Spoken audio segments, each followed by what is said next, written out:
Hey, here's a little secret. I need evidence for everything.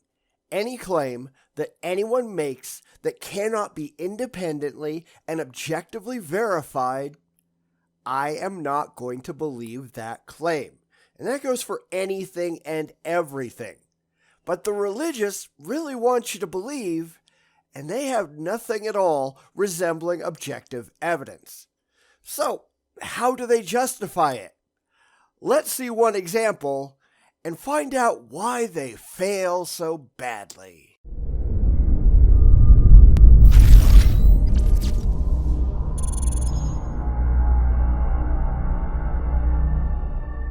Now, I've been thinking about Ravi Zacharias for a while now.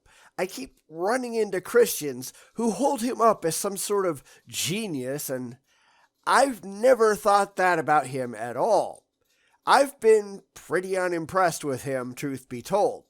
But this isn't quite a Ravi Zacharias video.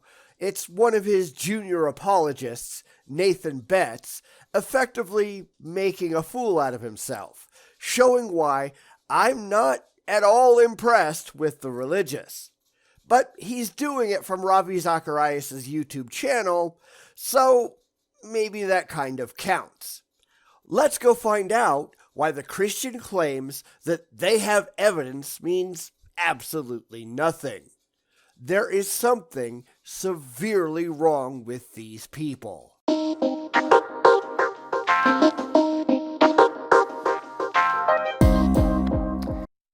And that's a good question that I'm sure Nathan will have absolutely no good answer for.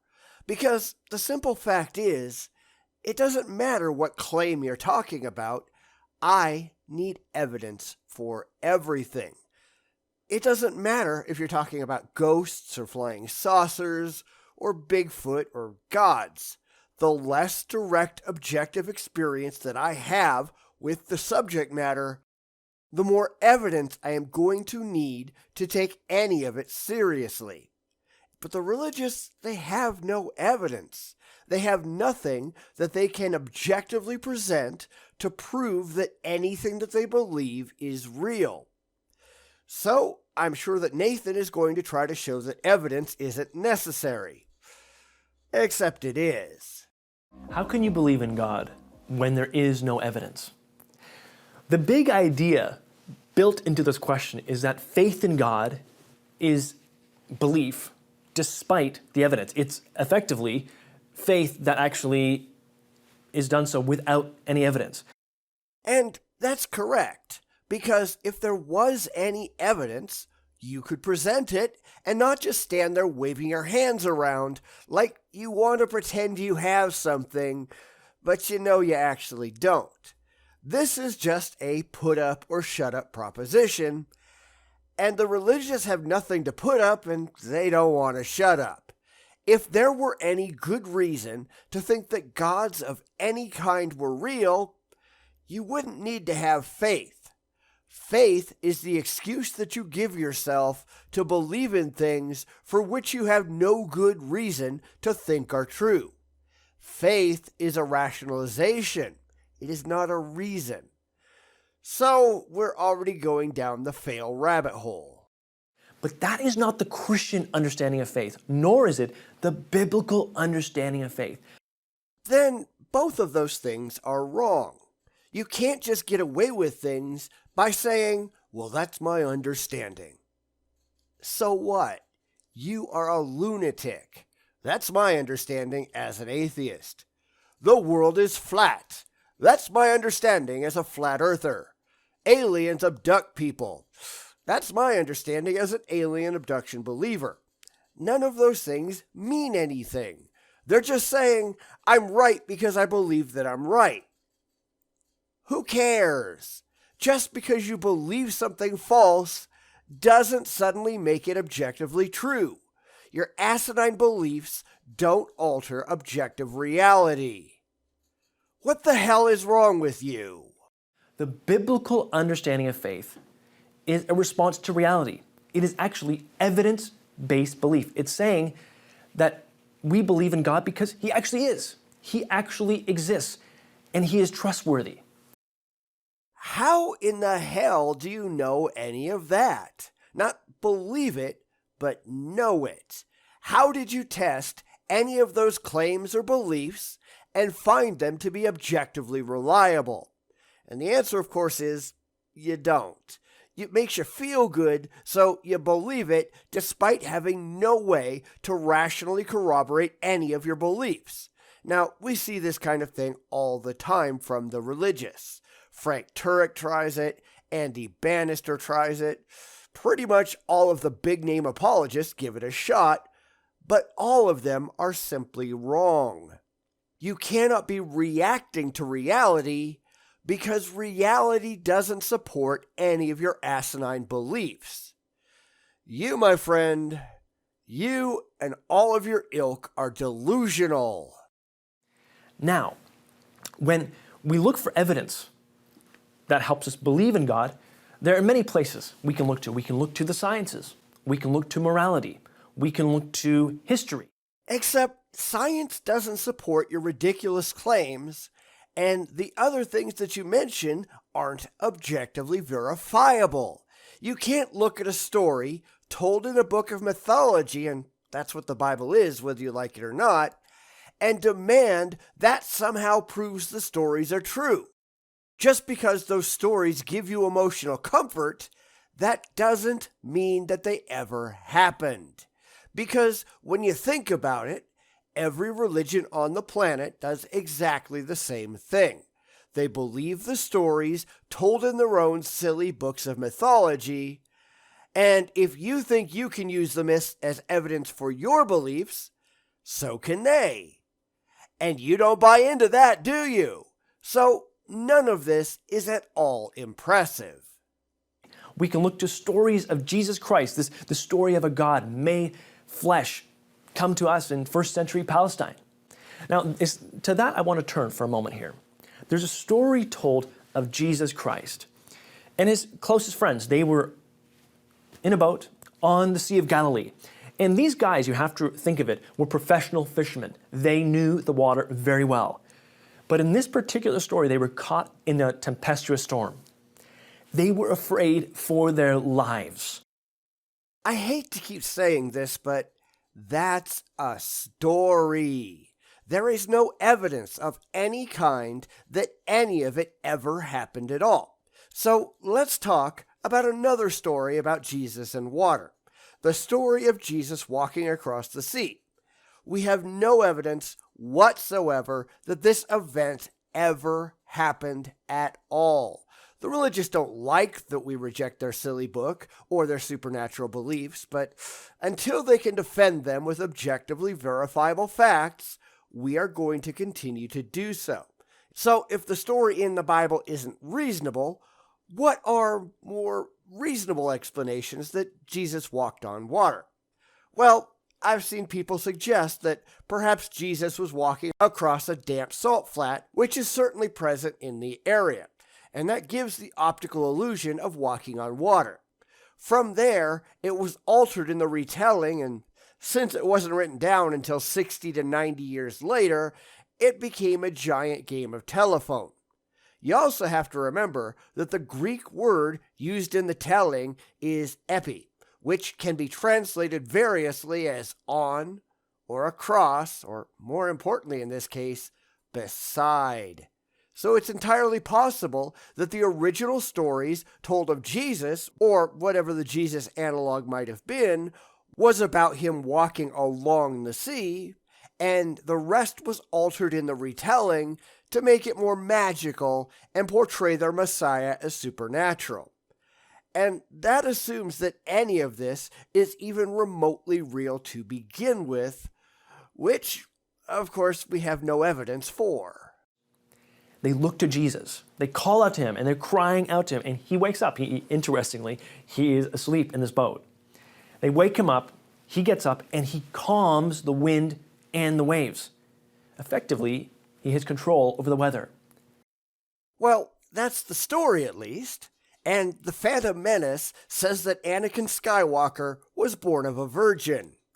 What makes the Bible more reliable than that really awful prequel? Popularity? Yeah, I don't think so. The response? Well, these guys look to each other. I imagine these guys sort of huddling together and looking at each other and saying, look, who is this man? Who is this guy? Now, here's the point. This is a clue. This was a signpost. This was a hint to these guys that this man, Jesus, was more than just a teacher or a rabbi. They're thinking only God has control over the waves, the weather, the wind. They say, who is this man? You're still pretending that this story is true. What do you base your assumption on? I mean, it's certainly not any evidence. The Muslims believe that Muhammad flew off to heaven on the back of a winged horse. They don't have any evidence for that either. So why is their story not every bit as believable as yours? Oh, right, it's because you don't like their story. Theirs doesn't give you the same kind of emotional comfort as your made-up tale. And then you look at atheists and say, see, that's my evidence. Except that's not evidence. That's a story written down in a book of mythology without the slightest shred of objectively verifiable evidence to back it up. The Bible, like the Quran and every other religious book, those are the claims. They are not the evidence. What the hell is wrong with you people? Now, when we're looking for evidence for God, we're asking the same types of questions. We're looking for signposts, hints, clues that tell us this is God.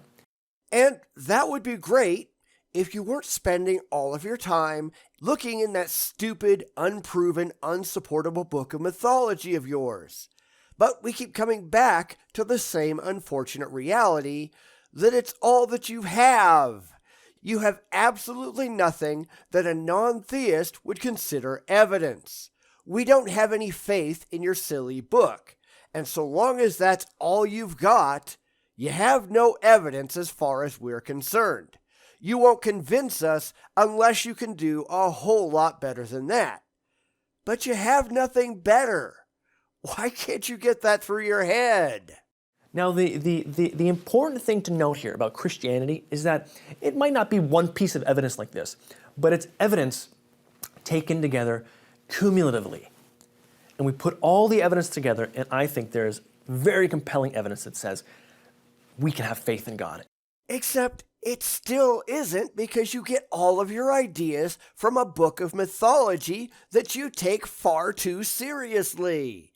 If you want your beliefs to correspond to reality, then you have to go out into reality and use the only tool that we have found to be consistently reliable and objectively defensible when talking about reality. And that tool is science.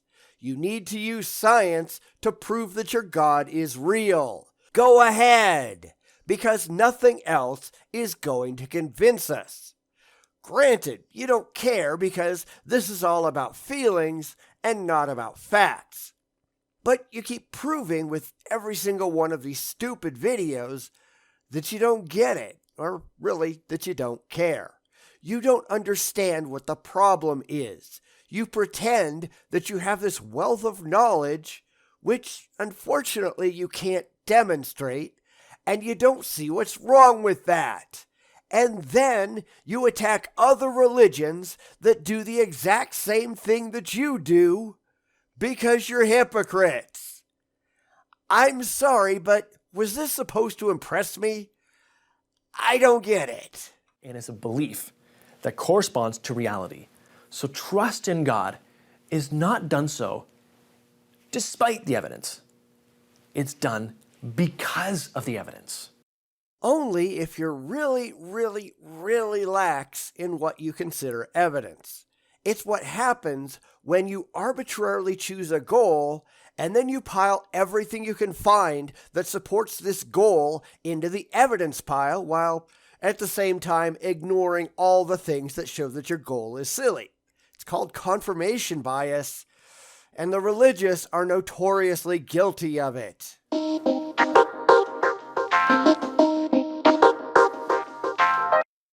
This really ought to be stupid answers to important questions. Now, I know this wasn't Ravi himself, but this is a good reason Why, I don't think Ravi Zacharias is any better of an apologist than any of the others. He just isn't impressive, nor are any of his stable of junior faith floggers. He still has nothing to say that any reasonable, skeptical, or evidence-minded person is going to value. The most eloquently stated bullshit in the world is still bullshit. Pretty words don't make bad ideas suddenly good. It's why all of these apologists are aiming their apologetics at those who already believe. They know that they can't convince the skeptics, so they don't really even try. They're just trying to keep the money rolling in from the already gullible and deluded. They don't ask themselves why they fail. They rationalize it all away because feeling good means more to them than being right. Being right is largely irrelevant. There's a lot of money in being passionately wrong. Maybe sometime I'll actually take on a Ravi Zacharias video or two if anyone has any specific recommendations. Until then, I will continue to be unimpressed. The religious are a joke. They're just unaware that they're the ones being laughed at. And when you think about it, that's really, really sad. Bum